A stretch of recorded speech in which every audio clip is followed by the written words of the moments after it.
News వాస్తవాల ప్రతిబింబం. Welcome to be news. కేంద్రపాలిత ప్రాంతమైన యానాంలో పుదుచ్చేరి మంత్రి మల్లాడి కృష్ణారావు శుక్రవారం సుంకర స్వామి నాయుడు వెల్ఫేర్ ఆర్గనైజేషన్ అధ్యక్షుడు సుంకర కార్తీక్ ను మర్యాద పూర్వకంగా కలిశారు. కేంద్రపాలిత ప్రాంతమైన యానాంలో పుదుచ్చేరి మంత్రి మల్లాడి కృష్ణారావు శుక్రవారం సుంకర స్వామి నాయుడు వెల్ఫేర్ ఆర్గనైజేషన్ అధ్యక్షుడు సుంకర కార్తీక్ ను మర్యాద పూర్వకంగా కలిశారు. కార్తీక్ తో మాట్లాడుతూ పలు విషయాలపై చర్చించారు. అనంతరం కార్తీక్ మంత్రి మల్లాడి కృష్ణారావును సాల్వాతో సత్కరించి అభినందించారు. ఈ కార్యక్రమంలో దవులూరి పతి, నిమ్మకాయల శ్రీను, చింతా అజయ్, ఎరుబండి స్వామి, దాసరి శ్రీను, గుంటముక్కల విష్ణు, పెద్దిరెడ్డి బాబీ తదితరులు పాల్గొన్నారు.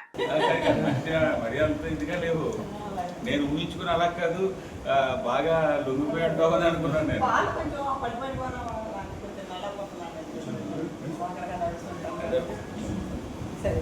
నువ్వు లొంగిపోయి డ్రై ఫ్రూట్స్ పట్టుకొచ్చాను నేను.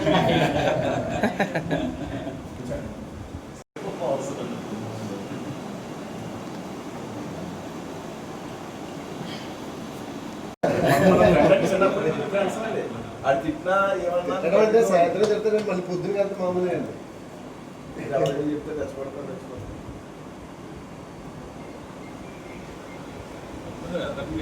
మాట వదిలేయకూడదు, ఎవరైనా కానీ మాట వదిలేయకూడదు.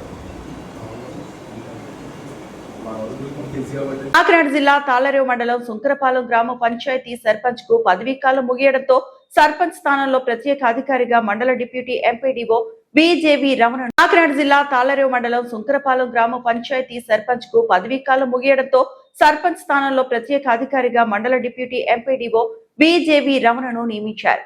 ఆయన శుక్రవారం సుంకరపాలెం పంచాయతీతో సిబ్బందితో మమేకమై వారి యొక్క విధుల గురించి వివరించారు. వారంలో ఒకరోజు గ్రామంలో ఉంటానని, ప్రతి సిబ్బంది గ్రామంలో ఉన్న సమస్యలపై దృష్టి పెట్టి ఆ సమస్యలను నివారించి ప్రజల మన్ననలు పొందేలా విధి నిర్వహణ ఉండాలంటూ సిబ్బందికి తెలిపారు. అనంతరం గ్రామస్తులు చీకట్ల నాగేశ్వరరావు, మరి అశోక్, సెక్రటరీ వలీబాబా, సిబ్బంది రమణను సత్కరించి శుభాకాంక్షలు తెలియజేశారు.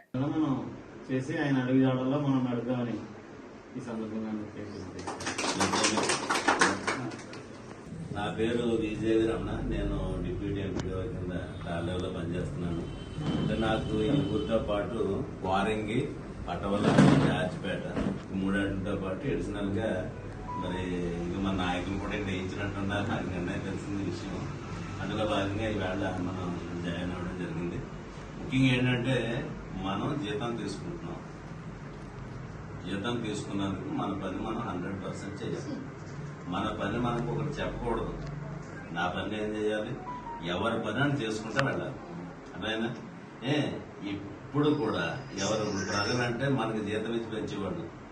అటువంటి వాళ్ళు మనం ఇప్పుడు కూడా తోలనాడు మాట్లాడకూడదు. ఫస్ట్ వాళ్ళు ఏంటంటే మన దగ్గరికి ఒక ఈ పని అవుతుంది అన్న నమ్మకంతో మన దగ్గరికి వస్తారు. వచ్చినప్పుడు ఖచ్చితంగా మన వల్ల అయితే చేయడం, లేకపోతే ఇది కాదని చెప్పి చెప్పాలి తప్ప అత్తమాలు వస్తా పెట్టి నేను చేస్తా లేదా ఇలాంటి మాటలు మాత్రం ఎక్కడ కూడా రావడానికి వీలేదు. ముఖ్యంగా ఏంటంటే నేను చెప్పేది, ఎవరైతే శానిటేషన్ సిబ్బంది, మంచినీటి సరఫరా సిబ్బంది ఉన్నారో వాళ్ళందరూ కూడా 100% కష్టపడి పనిచేయాల్సిందే. అదేనా మీ జీతాలు ఇన్ టైం ఇచ్చే బాధ్యత మాది. మీరు పని అప్పచెప్పాల్సిన బాధ్యత అయితే మీదే. రాజకీయాలు డోంట్ కేర్. అదేనా ఎవరైనా సరే నాయకులు ఉంటారు, 2 మంది ఉంటారు. అవసరమైతే నా నాయకులు నాకు అందరూ తెలిసిన దగ్గర మాట్లాడుకుంటారు. మీరేంటంటే ఏదో నాయకుని పట్టుకుని మనం పని చేసినా పని చేయకపోయినా వెళ్ళిపోతుంది అనుకుంటే మాత్రం అవ్వదు. సెక్రటరీ గారు ఉంటారు. సెక్రటరీ గారు ఏ పని చెప్తే పని చేయవలసిందే. నేను సెక్రటరీ గారిని అడుగుతాను. అదేనా అలాగే వారంలో ఒక రోజు ఖచ్చితంగా నేను ఇక్కడ ఉంటాను. ఊరంతా తిరుగుతాను. ఏదైతే ప్రాబ్లం ఉందో ఎందుకు కూడా నేను ఐడెంటిఫై చేస్తాను. దాని గురించి ఏంటంటే మనందరం కష్టపడదాం. మనకు జీతం వచ్చే ఊరిని మనం గౌరవిద్దాం. మన వల్ల ఈ పని అంతా కూడా మనం చేద్దాం. మంచి పేరు తెచ్చుకుందాం. అదే నా మాట. ఇంకంతకంటే ఏం లేదు.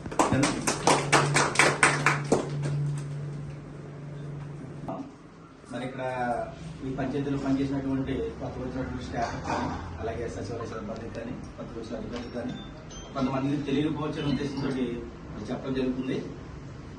మరి శ్రీ బీజేవీ రమణ గారు తాళ్లరేవు మండలం డిప్యూటీ ఎంపీడీఓ గారు.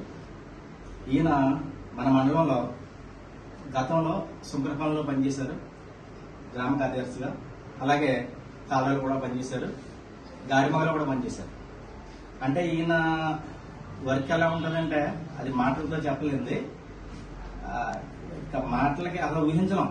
మనం ఏదైనా పని కోసం వెళ్ళినప్పుడు ప్రజలకు ఎంత అందుబాటులో ఉండాలంటే మనం ఊహించలేం అన్నమాట. ఉదాహరణకి ఈయన వ్యక్తిత్వం ఏంటంటే, నాకు పలానా చోట కావాలి, నాకు పలానా చోట జాబ్ కావాలి, నాకు పలానా ఏరియా కావాలని ఎప్పుడు ఎవరిని అడగలేను. ఆయన్ని కావాలని ప్రజలే మాకు ఆయన కావాలి, శుభ్రపణలు చేస్తున్నారు, మాకు ఆయన కావాలి, కాలువలు చేస్తారు, మాకు ఆయన ఏంటి.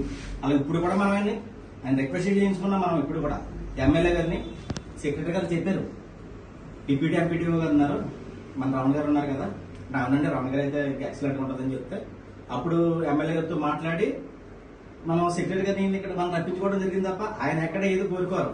ఇంకా ఆయనతోటి సాధారణంగా ఏంటంటే ఎంప్లాయీస్ ఫ్రెండ్లీగా కొంతమంది ఉంటారు. సాధారణంగా ఎంప్లాయీస్ అంటే ఒక విధానంలో ఉంటారు, కానీ ఫ్రెండ్లీ అధికారులు చాలా తక్కువ మంది ఉంటారు. అందులో శ్రీ విజయవి రమణ గారు మొదటి స్థానంలో ఉంటారనమాట. ప్రజలకు కానీ నాయకులకు కానీ ఎవరికైనా ఏ సమస్య ఉన్నా ఆయన నోటీస్కి వెళ్తే చాలు. ఉదాహరణ ఇప్పుడు మనకి ఎంతకాలమైన సర్పంచ్ పదవి అయిపోయింది, ప్రత్యేక అధికారిని వేశారు. ఇప్పుడు వచ్చి ఏ అధికారి కూడా ఇక్కడికి వచ్చి చూసిన సందర్భం లేదు. రమణ గారిని నియమించగానే ఇమీడియట్ గా ఇక్కడికి వచ్చి ఇక్కడ జాయిన్ అయ్యారు. ఇక్కడ సమస్యలు ఇప్పటి నుంచి ఎవరు ఏ సమస్య ఉన్నా కానీ ఈయన ఒక డేటా ఇస్తారు, మనకి టైం టేబుల్ ఇస్తారు. శంకరపాలెం అంటే మన గ్రామానికే కాదు, ఆయనకి ఇంకా మిగతా గ్రామాలు కూడా ఉన్నాయి. మనకు ఒక డేటా ఇస్తారు. ఆ డేటా ప్రకారం మనం ఆయన్ని కాంటాక్ట్ అయితే ఏ పనులు ఉన్నా కూడా చేస్తారనమాట. నిజంగా చాలా శుభపందం ఈ రోజు. సెక్రటరీ గారు విజయ రమణ గారు శంకరపాలెం వచ్చారంటే అది మన గ్రామ ప్రజల అదృష్టం. ఆయన చాలా ఫ్రెండ్లీగా, ఒక చిన్న కుర్రాడేమో అలాగే మాట్లాడతాడు, ఒక ముసలి అబ్బాయిలో అలాగే మాట్లాడు, ఎవరు వెళ్ళినా కూడా సమాధానం చెప్తారు, మాట్లాడతారు. కొంతమంది మాట్లాడుతూ మాత్రం సరిపడతారు. ఈ నెల కాదు, పని జరిగిపోవాల్సిందే. అది జరగని పని అనుకో, ఆయన చేయలేని పని, ఆయన వల్ల అవ్వని పని చెప్పేస్తారు, ఇది అవ్వదని. అయ్యిన పని ఉందా, ఆయన చెప్పామా పని అయిపోయినట్టే. అసలు నా లైఫ్ లో ఇలాంటి అధికారిని ఎక్కడ చూడలేదు నేను. నిజంగా సెక్రటరీ గారు ఓకే అయిపోయిందండి, మనకి విజయరామ్ గారు వచ్చేస్తారని ఫోన్ చేసి చెప్పని చాలా సంతోషపడ్డాను. అలాగే ఇక్కడ మన సెక్రటరీ గారు వల్లి గారు కూడా మరి ఎన్ని ఇబ్బందులు వచ్చిన ఎన్ని సంవత్సరం నుంచి అన్ని తట్టుకుని కష్టపడి మీ అందరితో కూడా చాలా ఫ్రెండ్లీగా ఉండి అందరితో కూడా ఆయన కూడా చాలా చక్కగా ఈ యొక్క పంచాయతీని నడిపిస్తున్నారు. ఆయన కూడా ఈ సందర్భంగా అభినందనలు తెలుపుతున్నాను. మన పంచాయతీకి వచ్చినందుకు మన గ్రామ ప్రజల తరపున, మన పంచాయతీ స్టాఫ్ తరపున రమణ గారికి ప్రత్యేకమైన ధన్యవాదాలు తెలియజేస్తున్నాను. ప్రపంచ పర్యావరణ దినోత్సవం సందర్భంగా మొక్కలు నాటిన మంత్రి మల్లాడి కృష్ణారావు. ప్రపంచ పర్యావరణ దినోత్సవం సందర్భంగా యానాం వ్యవసాయ శాఖ ఆధ్వర్యంలో మొక్కలు నాటే కార్యక్రమానికి ముఖ్య అతిథిగా మంత్రి మల్లాడి కృష్ణారావు హాజరై మొక్కలు నాటారు. ప్రపంచ పర్యావరణ దినోత్సవం సందర్భంగా మొక్కలు నాటిన మంత్రి మల్లాడి కృష్ణారావు. ప్రపంచ పర్యావరణ దినోత్సవం సందర్భంగా యానాం వ్యవసాయ శాఖ ఆధ్వర్యంలో మొక్కలు నాటే కార్యక్రమానికి ముఖ్య అతిథిగా మంత్రి మల్లాడి కృష్ణారావు హాజరై మొక్కలు నాటారు. మొక్కలు నాటి పర్యావరణ పరిరక్షణకు తమ వంతు బాధ్యతను చాటి చెప్పారు. అనంతరం యానాం రైతుల శిక్షణా తరగతుల యాత్ర కొరకు ఏర్పాటు చేసిన వాహనాన్ని జెండా ఊపి ప్రారంభించారు. ఈ కార్యక్రమంలో అధికార ప్రతినిధులు, వ్యవసాయ శాఖ సిబ్బంది తదితరులు పాల్గొన్నారు.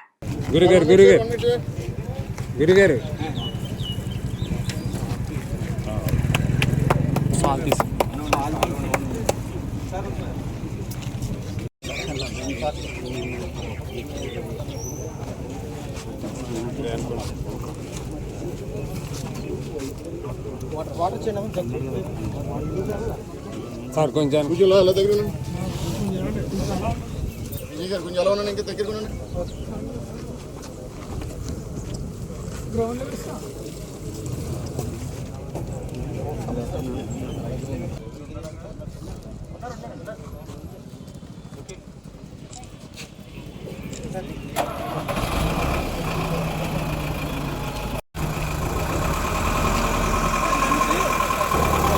డాక్టర్ బిఆర్ అంబేద్కర్ కోనసీమ జిల్లా ముమ్మిడివరంలో ఘనంగా ప్రపంచ పర్యావరణ దినోత్సవం. ఎమ్మెల్యే ప్రభుత్వ విప్ దాట్ల సుబ్బరాజు ఆధ్వర్యంలో నగర పంచాయతీ కార్యాలయం నుండి 2 కిలోమీటర్లు సైకిల్ తొక్కిన కూటమి పార్టీల నాయకులు, కార్యకర్తలు, అధికారులు. డాక్టర్ బిఆర్ అంబేద్కర్ కోనసీమ జిల్లా ముమ్మిడివరంలో ఘనంగా ప్రపంచ పర్యావరణ దినోత్సవం. ఎమ్మెల్యే ప్రభుత్వ విప్ దాట్ల సుబ్బరాజు ఆధ్వర్యంలో నగర పంచాయతీ కార్యాలయం నుండి 2 కిలోమీటర్లు సైకిల్ తొక్కిన కూటమి పార్టీల నాయకులు, కార్యకర్తలు, అధికారులు ముమ్మిడివరం కమ్యూనిటీ హెల్త్ సెంటర్ వద్ద మొక్కలు నాటి స్వచ్ఛ భారత్ స్వచ్ఛాంధ్ర కార్యక్రమంలో పాల్గొన్నారు. ఈ సందర్భంగా దాట్ల సుబ్బరాజు మాట్లాడుతూ ప్రధాని మోదీ ముఖ్యమంత్రి చంద్రబాబుల పిలుపు మేరకు ప్రస్తుత ప్రపంచ పరిస్థితులకు అనుగుణంగా పెట్రోలియం ఉత్పత్తుల వాడకం తగ్గించడం ద్వారా ఇంధన పొదుపు పాటించడమే కాక పర్యావరణాన్ని పరిరక్షించడానికి దోహదపడుతుందన్నారు. దీనిని ప్రతి ఒక్కరూ విధిగా పాటించాలన్నారు. సైకిల్, కరెంటు వాహనాలు, సోలార్ సిస్టమ్ వాడకాలను పెంచుకోవాల్సిన అవసరం ఎంతైనా ఉందని వివరించారు. ముందు చూపుతో మన నాయకులు చేస్తున్న సూచనలు పాటించడం ద్వారా దేశాభివృద్ధిలో అందరూ భాగస్వాములు కావాలని కోరారు.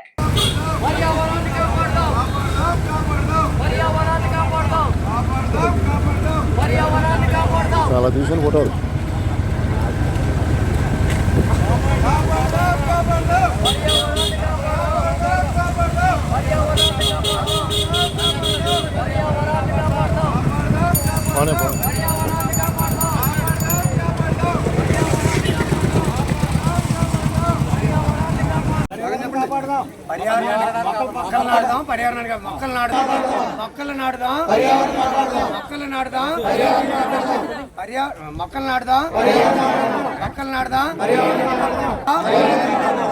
ప్లాస్టిక్ నివారిందా, మొక్కలు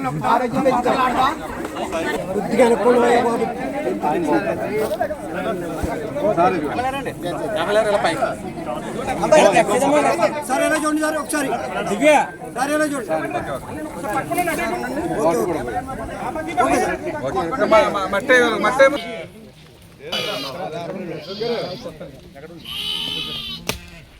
రండి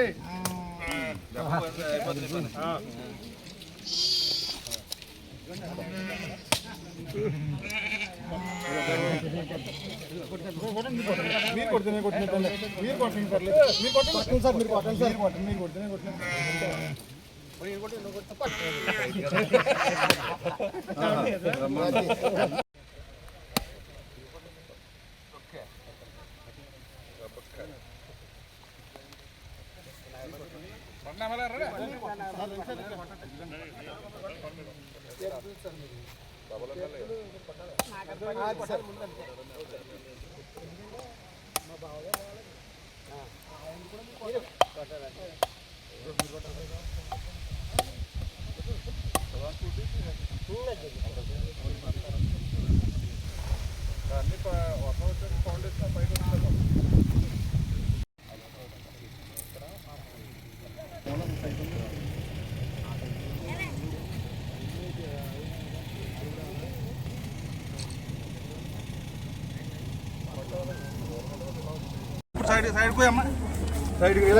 వాళ్ళేమో వచ్చి ఇప్పుడు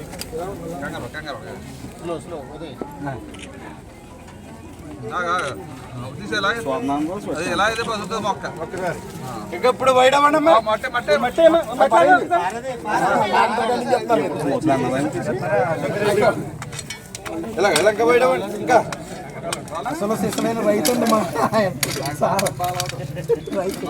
రైతు బిడ్డ మా అశోక్. ఈరోజు ప్రపంచ పర్యావరణ దినోత్సవం సందర్భంగా మా ముమ్మడివరం నియోజకవర్గం హెడ్ క్వార్టర్లో ఉన్న ఆయుష్మాన్ ఆరోగ్య మందిర్ ఏరియాలో మా కూటమి నాయకులందరూ మరి పెద్ద ఎత్తున మొక్కలు పాతి వాతావరణాన్ని పరీక్షించాలనే ఉద్దేశంతో మరి ఈ ప్రపంచ పర్యావరణ దినోత్సవం సందర్భంగా మరి ఏదైతే మా ముఖ్యమంత్రి చంద్రబాబు నాయుడు గారు పిలుపుందో ఆయన ఇంధనాన్ని ఆదా చేయాలి, అందరూ సైకిల్ తొక్కాలి, ఆరోగ్యాన్ని కాపాడుకోవాలి, అదేవిధంగా చెత్త ఎక్కడ పడితే అక్కడ వేయకుండా చెత్తని కంట్రోల్ చేయాలి, అదేవిధంగా పర్యావరణాన్ని కాపాడుకోవాలని ఉద్దేశంతో పెద్ద ఎత్తున మొక్కలు నాటి ఏదైతే మన వాతావరణాన్ని సమతుల్యం చేయాలంటే పెద్ద ఎత్తున మొక్కలు ఉండవలసిన అవసరం ఉంది. కాబట్టి మన ఆంధ్రప్రదేశ్ని హరిత ఆంధ్రప్రదేశ్గా చేయడానికి పెద్ద ఎత్తున మొక్కలు నాటడం రాష్ట్ర వ్యాప్తంగా చేయడం జరిగింది. దాంట్లో భాగంగా ఇవాళ మన ముమ్మడివరం నియోజకవర్గంలో మరి పర్యావరణ దినోత్సవం మరి నగర పంచాయతీ నుంచి ఈ ఆరోగ్య మందిర్ దాకా మరి సైకిల్ తొక్కి ఇక్కడ మొక్కలు పాతడం జరిగింది. అదేవిధంగా పెద్ద ఎత్తున ఇంధనం ఆదా చేయవలసిన అవసరం ఉంది. కాబట్టి మరి అందరూ కూడా ఈ పొల్యూషన్ తగ్గించాలని చెప్పి పెద్ద ఎత్తున సైకిళ్ళు వాడాలి, అదేవిధంగా ఎలక్ట్రికల్ కార్స్ వాడాలని చెప్పి మన మోడీ గారు అదేవిధంగా ముఖ్యమంత్రి గారు చెప్పడం జరుగుతుంది. కాబట్టి ప్రతి ఒక్కరు కూడా ఈ పర్యావరణాన్ని పరిరక్షించడానికి ప్రతి ఒక్కరు కృషి చేయాలి. మరి మన వాతావరణాన్ని సమతుల్యం చేయడానికి అందరూ కూడా కృషి చేయాలనే ఉద్దేశంతో రాష్ట్ర వ్యాప్తంగా ఒక ఉత్సాహభరితంగా ఈ పర్యావరణ దినోత్సవం జరుపుకోవడం చాలా సంతోషంగా భావిస్తూ ముఖ్యమంత్రి గారు కూడా ఈరోజు వైజాగ్లో ప్రత్యేకమైన ఆయన కూడా సైకిల్ తొక్కి అందరినీ కూడా సైకిల్ తొక్కాలి, ఇంధనాన్ని ఆదా చేయాలని చెప్పి ఏదైతే మోడీ గారు మొన్న పిలిపించారో దాంట్లో భాగంగా మన మహానాడు కూడా మరి ఇంధనం ఆదా చేయడం గురించి వర్చువల్గా పెట్టడం అత్యద్భుతంగా జరిగింది. ఏదైనా సాధ్యం కాబట్టి మన ప్రజలందరూ కూడా అనుకుంటే ఈ పర్యావరణం పూర్తిగా కాపాడుకుని ఏదైతే పొల్యూషన్ ఉందో దాన్ని పూర్తిగా కంట్రోల్ చేయాలి. దాంట్లో భాగంగా మరి ముమ్మడివరంలో ఉన్న ఏదైతే మన డంపింగ్ యార్డ్ ఉందో దాన్ని కూడా తొందరలో బయటికి తీసుకెళ్ళడానికి ప్రభుత్వం తీసుకెళ్ళాం. దాన్ని కూడా ల్యాండ్ ఎక్విజిషన్ కేసు పెట్టాం కాబట్టి తొందరలో ఈ ముమ్మడివరం నగర పంచాయతీలో ఉన్న ఈ డస్ట్ ప్రాబ్లం కూడా క్లియర్ చేస్తామని చెప్పి ఈ పర్యావరణ దినోత్సవం సందర్భంగా తెలియజేస్తాం. కాకినాడ జిల్లా యానంలో త్వరలో పాండిచ్చేరి యూనివర్సిటీ క్యాంపస్ ద్వారా వొకేషనల్ కాలేజీకి సన్నాహాలు.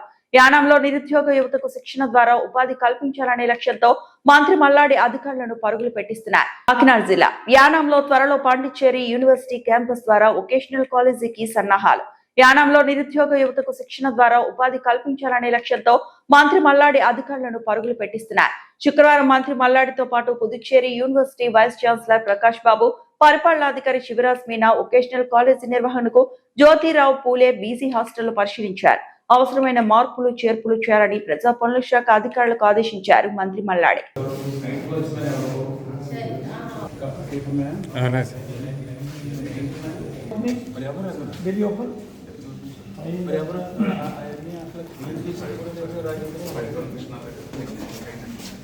మళ్ళీ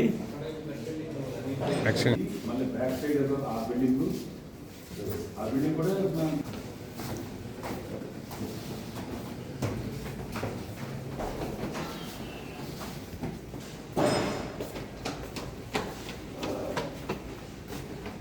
ప్రభుత్వ ఆసుపత్రిలో ఏఐ అథారిటీ మొబైల్ ఎక్స్రే సేవలు ప్రారంభించిన మంత్రి మల్లాడి కృష్ణారావు. టీబీ ముక్త్ భారత్ అభియాన్ కార్యక్రమంలో భాగంగా దేశం నుండి క్షయవ్యాధిని పూర్తిగా నిర్మూలించాలనే లక్ష్యంతో ఏఐ ఆధారిత మొబైల్ ఎక్స్రే సేవలు శుక్రవారం ప్రారంభించారు.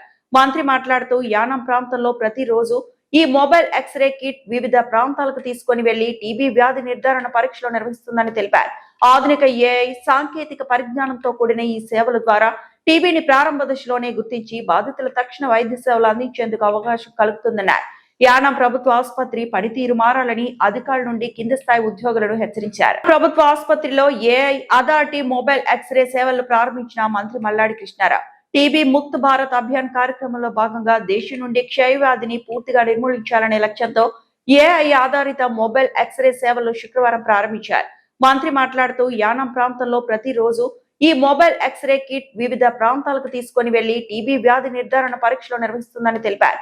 ఆధునిక ఏఐ సాంకేతిక పరిజ్ఞానంతో కూడిన ఈ సేవల ద్వారా టీబీని ప్రారంభ దశలోనే గుర్తించి బాధితుల తక్షణ వైద్య సేవలు అందించేందుకు అవకాశం కలుగుతుందన్నారు. యానం ప్రభుత్వ ఆసుపత్రి పనితీరు మారాలని అధికారుల నుండి కింది స్థాయి ఉద్యోగులను హెచ్చరించారు. రావడం జరిగింది. అది దాని ముఖ్య ఉద్దేశం ఏంటంటే ప్రతి ఇంటింటికి వెళ్ళి మనం అందరికీ ఎక్స్రేలు తీసి త్వరితగతిన టీబీ లక్షణాలు ఉన్న ఊపిరితిత్తులు డ్యామేజ్ అవుతాయి. ఊపిరితిత్తుల ద్వారానే ఈ వ్యాధి సంక్రమిస్తుంది. కాబట్టి దీన్ని త్వరితగతిని గుర్తించి టీబీ రహిత సమాజం, టీబీ రహిత యానం కింద పెంపొందించడం కోసం ఈ ఎక్స్రే మిషన్ అనేది రావడం జరిగింది. సో మినిస్టర్ గారి చేతుల మీదుగా దీన్ని స్టార్ట్ చేసి ప్రోగ్రామ్ నెక్స్ట్ లెవెల్ తీసుకెళ్ళాలి. ఇంతకుముందు 3-4 లక్షల కణాలు ఉంటేనే టీబీ జబ్బు నిర్ధారణ అయ్యేది. అలాంటి అట్లీస్ట్ 50 కణాలు అంటే చాలా ఎర్లీగా మనకి వ్యాధి చాలా స్టార్టింగ్ స్టేజ్లో ఉన్నప్పుడే గుర్తించడం కోసం ఈ మెషిన్ కూడా రావడం జరిగింది. దీన్ని కూడా స్టార్ట్ చేయడం జరుగుతుంది. వచ్చిందండి. దాని కాస్ట్ వచ్చి 22 lakhs డైరెక్ట్గా మనకి అడ్వాన్స్ మిషన్ సప్లై చేస్తారు. డయాగ్నోసిస్ కూడా దాంట్లోనే వస్తుంది. ఒకవేళ దాంట్లో కానీ మనకి పాజిటివ్ అని చెప్పి వాడు దాంట్లో రిజల్ట్ వస్తే వాళ్ళకి మనం స్ఫూటం టెస్ట్ చేసి దీంట్లో నిర్ధారణ చేస్తాం. సో దీనివల్ల ఏంటంటే పూర్వం ఒక 10,000 బ్యాక్స్ని 1 ml స్ఫూటంలో ఉంటేనే మనం స్ఫూటం మైక్రోస్కోపీ చూసేవాళ్ళం. కానీ ఇప్పుడు అడ్వాన్స్ టెక్నాలజీలో కేవలం ఒక 131 బ్యాక్స్లే ఒక 1 ml స్ఫూటంలో ఉన్నా కూడా ఈ సిబి నెట్లో మనం చూడగలం. అదే కాకుండా ఈ సిబి నెట్లో రిఫ్రాక్టింగ్ రెసిస్టెన్స్ అనేది కూడా మనం 1 డేలో దట్ ఈస్ 2 అవర్స్లో మనం చెప్పేయగలం అనమాట. దాని పూర్వం అయితే 1 వీక్ పట్టేది. దాని తర్వాత ఎల్పిఏ లైన్ ప్రొఫెక్షన్ అయితే 3 days పట్టేది. కానీ ఇప్పుడు మనం వితిన్ 2 అవర్స్లో రిఫ్రాక్షన్ సెన్సిటివ్ అనేది మనం చెప్పగలం. డ్రగ్ రెసిస్టెంట్ టీబీని మనం కనిపెట్టగలం. This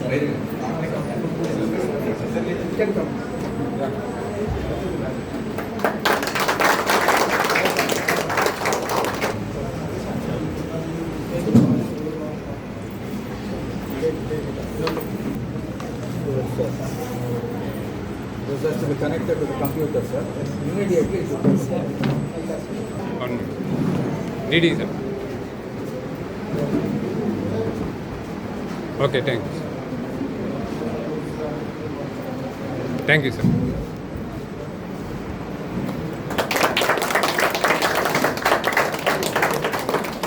Government of India to eradicate. So this is handheld machine to be taken to every household. I don't want to keep it in the hospital. How? మనం employment కోసం separate GO తేడాలు ఇవన్నీ తేడాలు మీరేదో పెద్ద IAS ఆఫీసులు మించిపోవాలని అనుకుంటూ ఉన్నారు. ఏం మించిపోలే, ఇతరులు కట్టిన డబ్బులు మనం తినేస్తున్నాం. అనవసరంగా పూర్తి 100% పని చేయకుండా ఆ డబ్బులు మన ఫ్యామిలీకి మనం తినేస్తున్నాం. ఒక్కసారి మన క్షేత్రంలో ఆలోచన చేసుకోండి. మనం తీసుకునే శాలరీస్ కానీ ఎవరి డబ్బు ప్రజలే, దానికి ఎంత న్యాయం చేయగలుగుతున్నాం? ఒక్కొక్కరు జీతాలు 75,000, 80,000, లక్ష తీసుకుంటూ ఉన్నాం. మన బయటకు వెళ్తే మనకి ఇచ్చేది 25,000. పని చేయాలి, ప్రజలకు సేవ చేయాలి.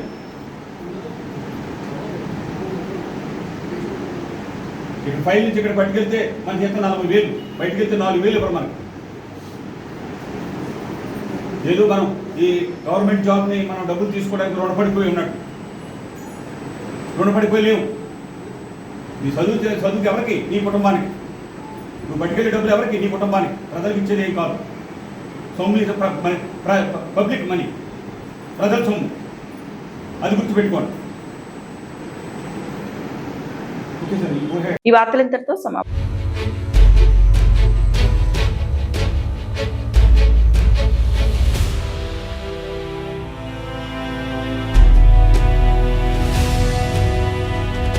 బీ న్యూస్, వాస్తవాల ప్రతిబింబం.